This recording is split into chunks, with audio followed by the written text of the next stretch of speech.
Indian defence and research একটা দুর্দান্ত জায়গায় যেতে চলেছে। সেক্ষেত্রে এমন একটা স্মল ক্যাপকে নিয়ে কথা বলবো, কোম্পানিটা কিন্তু এই মুহূর্তে তেমন কোনো রিটার্ন দেয়নি, অথচ তার অর্ডার বুক বিশাল রয়েছে, ম্যানেজমেন্ট থেকে বিশাল গ্রোথ এক্সপেক্ট করছে। এছাড়াও বেশ কিছু বিজনেস রয়েছে, বড় বড় ক্লায়েন্ট রয়েছে, গভর্নমেন্ট অফ ইন্ডিয়ার ইসরো, কিংবা আমরা হিন্দুস্তান অ্যারোনটিক লিমিটেড, রাফাইল, এছাড়া আমরা ডিআরডিও, এই সমস্ত বড় বড় কোম্পানির সঙ্গে ক্লায়েন্ট হিসেবে লং টার্ম রিলেশনশিপ রয়েছে। বেশ কিছু ক্রায়োজেনিক ইঞ্জিনের উপর কাজকর্ম করছে, লঞ্চ ভেহিকলস এর উপর কাজ ইনস্ট্রুমেন্ট তৈরি করে দিচ্ছে। তো আজকে সবকিছু বলার আগে, this video only for educational purpose, no buy or sell recommendation, past return cannot guarantee future performances. Before investing, please consult yourself or your advisor. বন্ধুরা, আজকে এক দুর্দান্ত সেক্টরকে নিয়ে কথা বলছি, যেই সেক্টরটা এখনো পর্যন্ত আমাদের তেমন কোনো রিটার্ন দিতে পারেনি, অথচ যার ফিউচার রয়েছে অসাধারণ এবং অফুরন্ত। সেক্টরটার নাম হচ্ছে ইন্ডিয়ান স্পেস রিসার্চ মিশন। এই পার্টিকুলার সেক্টরে গভর্নমেন্ট অফ ইন্ডিয়া থেকে দারুণ ইনিশিয়েটিভ নিয়েছে। প্রেজেন্টলি এটা দেখা গেছে 13,042 কোটি টাকার টোটাল একটা বড় মাপের কিন্তু সাহায্য সহযোগিতা দিতে চলেছে গভর্নমেন্ট অফ ইন্ডিয়া। তার মধ্যে ইসরোর ক্ষেত্রেই রয়ে গেছে প্রায় 10,042 কোটি টাকা। এছাড়াও যেটা রয়েছে সেটা হচ্ছে গগনযানের ক্ষেত্রে 900 কোটি টাকার বেশি কিন্তু সাহায্য করা হচ্ছে। এছাড়াও যেটা স্পেস টেকনোলজি, এর উপরে 1200 কোটি টাকার মতো সাহায্য করা হচ্ছে। আলটিমেটলি এটা একটা বিরাট বড় ভবিষ্যৎ, যেখানে সেমিকন্ডাক্টর অলরেডি একটা জায়গায় থেমে গেছে, যেখানে আর্টিফিশিয়াল ইন্টেলিজেন্স স্টকগুলো ইনভেস্ট করতে করতে ভ্যালুয়েশন হাই জায়গায় চলে গেছে, যেখানে ডেটা সেন্টার অলরেডি বোর করে দিয়েছে আমাদেরকে, সেখানে কিন্তু স্পেস রিসার্চ একটা বিরাট জায়গা নিয়ে রয়েছে।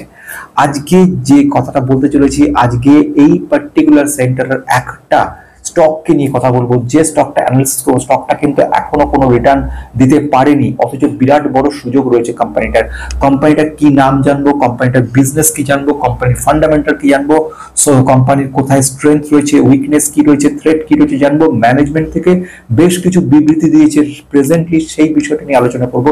সবকিছু বলার আগে আমি সৌম্যভাবে স্বাগত জানাচ্ছি ব্রেক ইনভেস্টর গ্রুপ পক্ষ থেকে।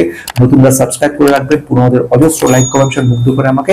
আসা যাক সবচেয়ে গুরুত্বপূর্ণ যে ইম্পর্টেন্ট পয়েন্টটার দিকে, সেই পয়েন্টটা কি, সেটা হচ্ছে এমন একটা স্টকের কথা বলছে, স্টকটার নাম হচ্ছে এমটার টেকনোলজি। এমটার টেকনোলজি কিন্তু আমাদের ম্যাক্সিমাম রিটার্ন দিয়েছে অনলি 50%, অর্থাৎ তেমন কোনো রিটার্ন দিতে পারেনি, অথচ কোম্পানি কিন্তু পোটেনশিয়াল ক্যাপাবিলিটি দুর্দান্ত রয়েছে। যদি কোম্পানিটার বিজনেস দেখি, বিজনেস কিন্তু অসাধারণ রয়েছে। কোম্পানি বেসিক্যালি 1970-তে ইনকর্পোরেট হওয়া কোম্পানিটা, যে কাজ করছে ম্যানুফ্যাকচারিং এবং ডেভেলপমেন্টের কাজ করছে প্রিসাইজ ইলেকট্রনিক ইনস্ট্রুমেন্ট, যেগুলো লাগছে অ্যারোস্পেসের ক্ষেত্রে, যেগুলো স্পেস রিসার্চের কাজে লাগছে, ক্লিন এনার্জির ক্ষেত্রে লাগছে, নিউক্লিয়ার রিয়েক্টরের ক্ষেত্রে লাগছে। বড় বড় যেসব ক্লায়েন্টগুলো ইন্ডিয়ার রয়েছে, গভর্নমেন্ট ক্লায়েন্ট যেগুলো, যেরকম ইসরো রয়েছে এদের সঙ্গে, ডিআরডিও রয়েছে এদের সঙ্গে, এছাড়াও বড় বড় সমস্ত কোম্পানিগুলো কিন্তু এদের সঙ্গে কাজ করে চলেছে।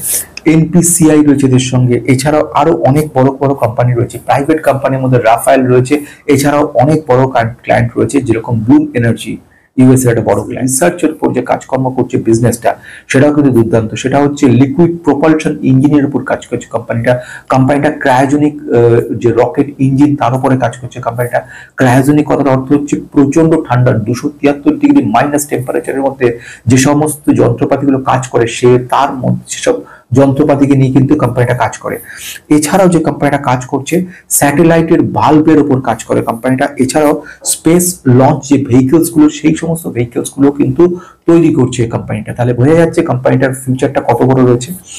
এবারে আসবো কোম্পানির বেশ কিছু পজিটিভিটি গুলোর সঙ্গে, যেরকম ইসরায়েলের সঙ্গে একটা বড় এগ্রিমেন্ট রয়েছে। এগ্রিমেন্টটা আগামী 15 বছরের জন্য। এইখানে যে কাজগুলো ওরা করছে, অ্যারোস্পেস ইন্ডাস্ট্রিজ রিলেটেড কাজকর্মগুলো কিন্তু এর কাজ মধ্যে রয়েছে।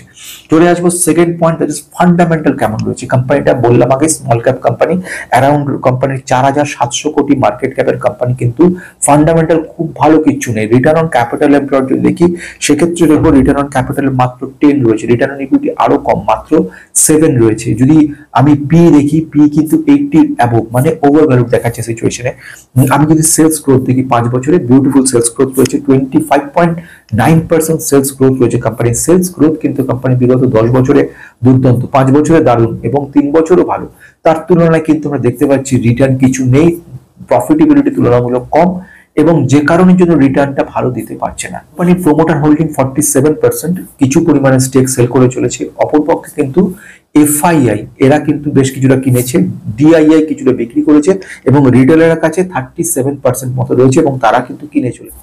যদি কোম্পানির রেজাল্ট দেখি ইয়ার অন ইয়ার বেস থেকে, তাহলে দেখবো সেলস গ্রোথ কিন্তু খুব সুন্দর রয়েছে। যদি নেট প্রফিট দেখি ইয়ার অন ইয়ার বেস, তাহলেও ভালো পজিটিভ দেখবো। যেমন নেট প্রফিট যেরকম আগের বছরে ছিল 5 কোটি, যেটা এবছর হচ্ছে 11 কোটি, কিন্তু গত কোয়ার্টারে কিন্তু 14 কোটি ছিল, এটা কিন্তু একটা নেগেটিভ ব্যাপার। তো কোয়ার্টার অন কোয়ার্টারে আমাদের সেলস দেখছি, সেলস রেভিনিউ কমে গেছে, কোয়ার্টার অন কোয়ার্টারের প্রফিটেবিলিটিও কমে গেছে, কিন্তু ইয়ার অন ইয়ার বেসে কিন্তু প্লাস রয়েছে। এবারে এছাড়াও যে ব্যাপারটা রয়েছে সেটা হচ্ছে নেট ক্যাশ ফ্লো, এটাও কিন্তু নেগেটিভ -37 রয়েছে। এবারে আমি SWO তে যাব, অর্থাৎ স্ট্রেংথ দেখলাম, এখানে উইকনেস গুলো কি কি রয়েছে, যে সমস্ত নেগেটিভ পয়েন্ট গুলোকে আমি এই মুহূর্তে লক্ষ্য করতে পেরেছি। প্রথম যে পয়েন্টটা বলবো সেটা হচ্ছে কোম্পানিটা কিন্তু কিছু পরিমাণে প্লেজ করে রেখেছে, যে পরিমাণে কোম্পানির যারা প্রমোটার তারা কিছুটা ধার দিয়ে রেখেছে, ধার স্টেক গুলো ধার রেখেছে 9% মতো, এক নাম্বার। 2 নম্বর পয়েন্ট যেটা, প্রমোটাররা কিন্তু হোল্ডিংটা তুলনামূলকভাবে কমে যাচ্ছে। আগে যেটা দেখেছিলাম সেপ্টেম্বর 22-এ 2022 সালের সেপ্টেম্বর মাসে 47% ছিল, যেটা এখন কিন্তু কমতে কমতে 31.65%-এ চলে এসেছে, এটা একটা নেগেটিভ পয়েন্ট। আমি যেটা মনে করছি সেকেন্ড ওয়ান, সেটা হচ্ছে পিইজি রেশিও নেগেটিভ হওয়া মানে নেগেটিভিটি, খারাপ লক্ষণ, তাকে -20 দেখাচ্ছে, এটা একটা খুবই সাংঘাতিক ব্যাপার। এছাড়া আমি যেটা মনে করছি নেট ক্যাশ ফ্লো, এটা কিন্তু নেগেটিভ হওয়াটা ভালো নয়, নেট ক্যাশ ফ্লো রয়েছে -37 ক্রোর্স, বেশ বোঝা গেল। এছাড়া আরেকটা জিনিস দেখলাম, সেটা হচ্ছে আরেকটা যে বিষয় বুঝলাম সেটা ওয়ার্কিং ক্যাপিটাল ইনসাফিসিয়েন্সি, ওয়ার্কিং ক্যাপিটালের পরিমাণটা কিন্তু কম, যেটা কাজ করার জন্য অ্যাডিকুয়েসি তার পরিমাণটা কম রয়েছে, এটা একটা negative point. Second one, margin pressure কিন্তু যথেষ্ট বেশি রয়েছে। মার্জিন প্রেশার বলতে এমপ্লয়ি কস্টটা ভালো পরিমাণ দিতে হচ্ছে, প্লাস র মেটেরিয়াল কস্টও ভালো, ফলে মার্জিন প্রেশার কমে যাওয়ার জন্য প্রফিটেবিলিটি কিন্তু এটা নেগেটিভ হ্যাম্পার, নেগেটিভিটি দেখলাম। কিন্তু এই মুহূর্তে বিজনেসের যে পরিস্থিতি দেখছি তাতে কিন্তু একটা বড় স্কোপ রয়েছে। পিইজি এটা কিন্তু কমানো যায় যদি গ্রোথ বাড়ে, যদি সেক্ষেত্রে ডিমান্ড বাড়ে, যদি সেলস গ্রোথ প্রচুর বাড়তে পারে, অটোমেটিক পিইজি কিন্তু কমে যাবে। প্রোমোটার হোল্ডিংটা খুব বিরাট বড় ফ্যাক্টর নয়, যেখানে ক্লায়েন্ট বড় বড় রয়েছে, যেরকম আমরা দেখলাম এনপিসিআই রয়েছে, ডিআরডিও, ইসরো, এরকম বড় বড় যারা রয়েছে, হিন্দুস্তান এরোনটিক লিমিটেড, সুতরাং পজিটিভিটি ওখান থেকে নয়, ওগুলো সব ঠিক আছে। কিন্তু যেই মুহূর্ত থেকে প্রফিট গ্রোথ বাড়বে, অটোমেটিক কিন্তু কোম্পানিটা ভালো জায়গায় পৌঁছে যাবে। ব্যাপার আসছে ম্যানেজমেন্ট, যে পয়েন্টে আমি লাস্ট বলছিলাম, ম্যানেজমেন্ট খুব পজিটিভ বুলিশ, এবং ম্যানেজমেন্ট যে কথাটা বলছে সেখানেও বেশ কিছু জায়গায় চ্যালেঞ্জ করে কথা বলছে, এটাই আমাদের কাছে বেশ ইন্টারেস্টিং লাগছে ব্যাপারটা। যেমন বলছে যে ফাইন্যান্সিয়াল 2026 মানে সামনের বছরে আমরা ইয়ার অন ইয়ার বেসিসে গ্রোথ কিন্তু 26%, 25% এর কাছে রাখবো, 1% কম বেশি হবে, ইয়ার অন ইয়ার বেসিসে গ্রোথ রেট ভালো থাকবে। অর্থাৎ Q1 ফাইন্যান্সিয়াল 2026 এ যে রেজাল্টটা বেরোবে সেখানে আমরা কিন্তু খুব ভালো একটা রেজাল্ট দেখতে পারবো বলে বলছে। 2 নম্বর পয়েন্ট, ম্যানেজমেন্ট বলছে এবিটাডি, earning before tax depreciation amortisation, এবিটাডি এর নেট প্রফিটের একটা জায়গা দেখায়, যে রাস্তাটা দেখায় যে নেট প্রফিটের জায়গাটা কতটা। সেখানে বলছে নেট এবিটাডি মার্জিন বলছে প্রায় 21% কম বেশি থাকবে, 1% কম বেশি, এটাও কিন্তু একটা বড় চ্যালেঞ্জের ব্যাপার।